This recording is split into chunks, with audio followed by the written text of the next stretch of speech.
You ever search easy guitar songs on YouTube only to find that the easy song is full of tricky chords, fast strumming, and feels impossible to play? It's not your playing that's the problem, it's the songs you're picking. In this video, I'm going to show you my 3-step system for finding songs that feel good to play, help you improve faster, and keep you motivated instead of frustrated. So we're going to cover the 3 things I look for in helping students pick guitar songs. And the 3 steps are as follows. We've what's called the Goldilocks Zone, we have the intersection of tempo and to-dos, and we have what's called the one thing. So we'll get into that today. Now, before I begin, take a look here. If I search easy guitar songs on YouTube, this is what comes up, right? Now, you'll see the first thumbnail here is yellow. I'm going to play yellow real quick. And my hunch is if you are looking for an easier time on guitar, you search easy guitar songs. Well, yellow goes like this. Already, the original one contains a bar chord. So if you're searching easy, it's kind of bar chords are not easy. And then there's all this stuff. And then what's the your skin is. You see, there's a nice, there's a lovely sound and strum pattern. There's lovely little ornamentations on the chords. I'm not going to do this for the whole thing, but look, Outcast, next one, okay? If I go like this, my baby don't mess around because she loves me so. Again, it contains open chords, but it goes fast, and there's a snappy rhythm. Now, just to be clear, like I'm not pulling up other channels in a roast fashion or anything like that. But if you search my name in easy guitar songs, I'm at it too. We're all at it. But the thing is, easy is subjective, and a percentage of people who land on easy videos find them easy. But this video today is for those of you who are tired of finding songs and going, why can't I learn them? How come they're so hard? And what is it about my playing that makes it that I can't learn it? So it's nothing about your playing. It's about the songs you're searching and picking. And that's what I'm going to help with today. And you know yourselves, any comments or any questions, pop them below. I'll take a look and I'll answer. So the first thing we got is what's called the Goldilocks Zone. The Goldilocks Zone, somebody years ago said to me, when I sent out a little survey to my list, they said to me, oh man, I'm playing so many songs and they're too easy. All the songs have G, E minor, C and D, and they all have down, down, up, up, down, up. And this player was bored out of their mind, right? And then I chatted with other players who are like, oh, I want to play Hotel California. I want to play Stairway to Heaven. They're so hard. When will I learn those? And the reality is there's no day where you get out of bed and you're able to do Stairway to Heaven. Like, it doesn't happen. But there's stepping stones from the boring, easy stuff into the harder stuff, right? But what you want to do is to feel like you're making progress on guitar and to feel that sense of motivation that you're moving forward. You want to get into what we call the Goldilocks Zone. The Goldilocks Zone is where you pick songs that are not too easy, but they're not too hard at the same time. There's a sort of a shorter time frame to completion. Think like projects. Like if you work in a company and you do projects, you know yourselves, if a project drags on for way too long, motivation, you kind of get bored and stuff like that. And it's just this big, long thing. And by the time it's done, you're like, thank God that's over. And then things that are too short don't feel like projects, right? So you basically have to keep an eye out that on guitar, you're going in the middle of these two places, that you're picking stuff that isn't too hard, isn't too easy. And speaking of songs, I have 101 sing-along songs, a list that I give to students with chords and lyrics. You guys can for free. Just check the video description below and you get your hands on it. Looking at the next part. So the question then might be, okay, but how do I define that? What makes something easy or hard? Tell me. So the next thing I'm going to share with you here is this little graph here. The mathematicians, if any of you are watching this, you might go, why is he using a graph? Who knows? So with this part, there's the tempo and the to-dos. The tempo, that's easy to understand. That's our, let's just call it speed. We'll get our music lingo sec. How fast it goes. And with Outcast there, the chords of Outcast are G, C, D, and E, which on paper look like that's pretty okay, but the tempo goes so fast, like, and that's what makes it tricky, you know? So what makes something hard or easy is defined by two things. One is the tempo, how fast the song goes. And there's a really great way to know this.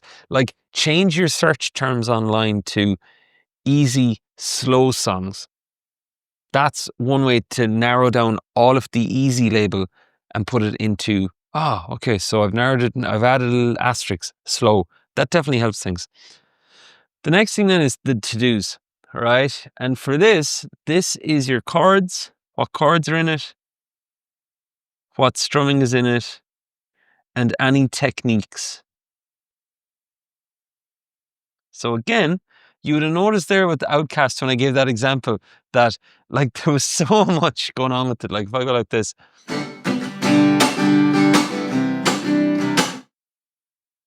That "Hey Mickey, you're so fine" sort of vibe. Hey, you know. So that like that there, even though this is easier, this is enough to not allow you to complete the song, you know.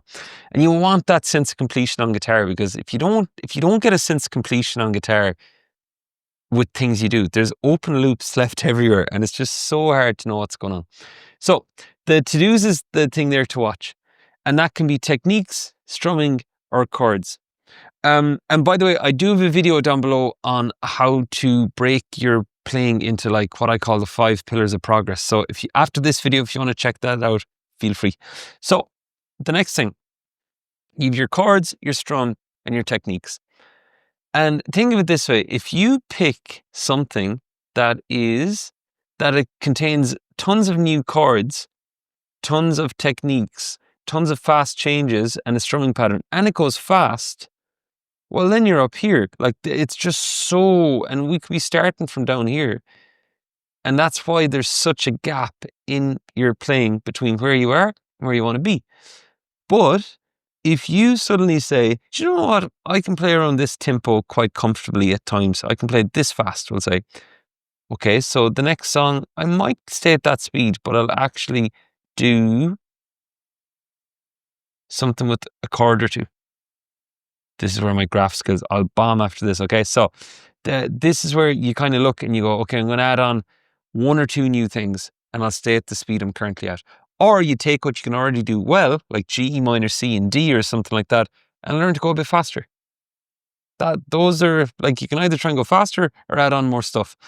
But if you try and do both at once, it's a lot of work, right? So the next thing, and if you want context in any of this, folks, any of you watching this, pop comment below at any stage. Now, the next part of this, and the final most important part, is you've built the awareness. You've gone, okay, so I get it now. I'll stop picking super hard songs.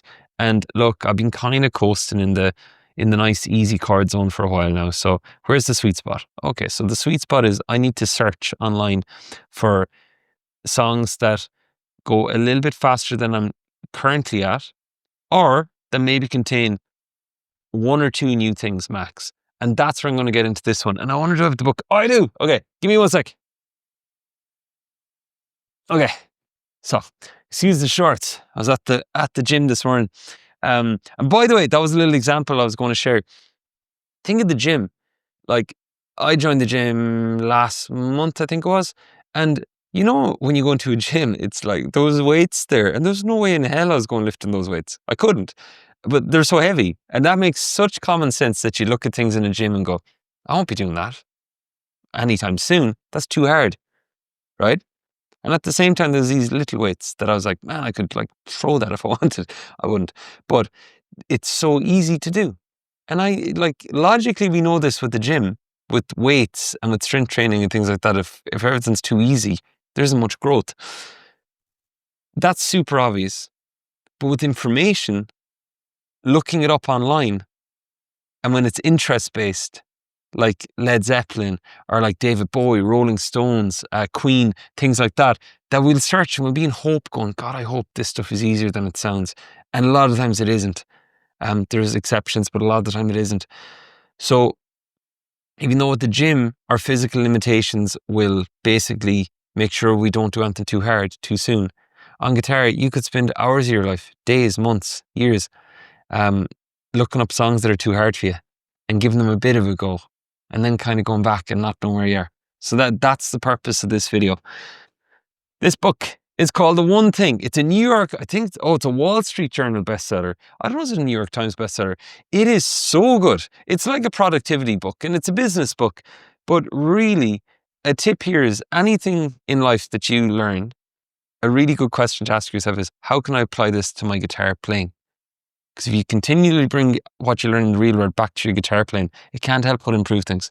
So, the principle of the book is, what is the one thing you're going to focus on? What is the one thing you are going to aim to improve? And picture this. Imagine you came in my door for a lesson or my Zoom room and I said, what do you want to work on? And you said, finger picking. I want to work on my strumming. I want to learn 8 new chords. I want to sing and play. There's this really hard Queen song. Do you see the way there's we've tons of projects open, right? But then, and that, of course, it's not up to you all the time to suddenly know what's the one thing. We can try, but like a teacher's role is to kind of go, okay, for you, this is next.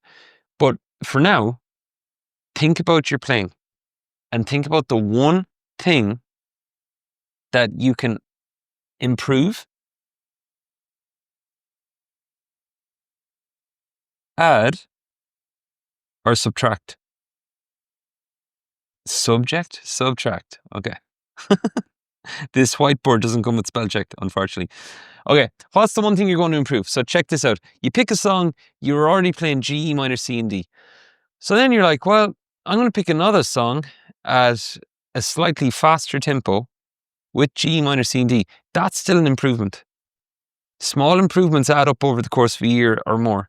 And it's still a small step forward. The problem is on guitar and on YouTube, we try and do everything all at once and try and do it to the max, right? So that's one thing you can improve. Another thing you could improve is, or I'll go to add. Another thing you can add is you could look at your playing and go, okay, so I've been playing G, C, E minor, and D a while now, and I'm comfy with those chords. But in my heart of hearts, I've been avoiding B7. Oh dear God, right? And then that could be your one new thing. And what you do, you hit up the YouTube machine or ask your teacher or ask in a guitar community if you're in one and just say, anybody know any good songs with B7 in them that contain G and B7? One that comes to mind is Sitting on the Dock of the Bay. Waiting in the morning sun. I've been... Right? So you see what that adds in B7. Now, the other thing you can do is subtract. And this is kind of habit change. You could take a song you're already doing, and if you have a habit of strumming wide, of holding the pick with your thumb and middle finger instead of thumb and index, of pausing on a chord change, on playing it too fast, too slow, what's the one habit? What's the one thing you'll subtract from your playing? And go to work on that. And I will tell you something from experience. If there's 2 players side by side, this one and this a guy, right? This player does one new thing, one new thing, one new thing, one new thing. And they keep adding on these or subtracting, and these are all improvements. Over the course of a year, that adds up to something insane. Loads of small improvements. This guy keeps trying to knock it out of the park. Keeps trying to make one big change, which is actually tons of little changes. And by a month or 2 goes by and they're just going to go, oh, I'll get back to guitar again. It's too hard, or I'm too busy to make this big thing. Show up each day, do small things in a great way, right? Now, and by the end of a year, this player has tons of stuff changed. And on the surface, they look like they have it all together. And people look, oh, wow, they're so talented or musical, or they obviously did that big thing I couldn't. No, they're focusing on small things, and they picked the right songs. They didn't start too hard too soon, or didn't stay too easy peasy for too long. And those are the main pieces to watch if you want to take a screenshot of that or anything. Now, if you enjoyed today, pop a comment below, let me know what your biggest takeaway was. And hey, if you want to find out more about what goes on inside the School of Guitar, that's my guitar school. That's where I hang out each day with students and members. Just check the link below. You'll see theschoolofguitar.com. You can find out all the info. See you in the next one.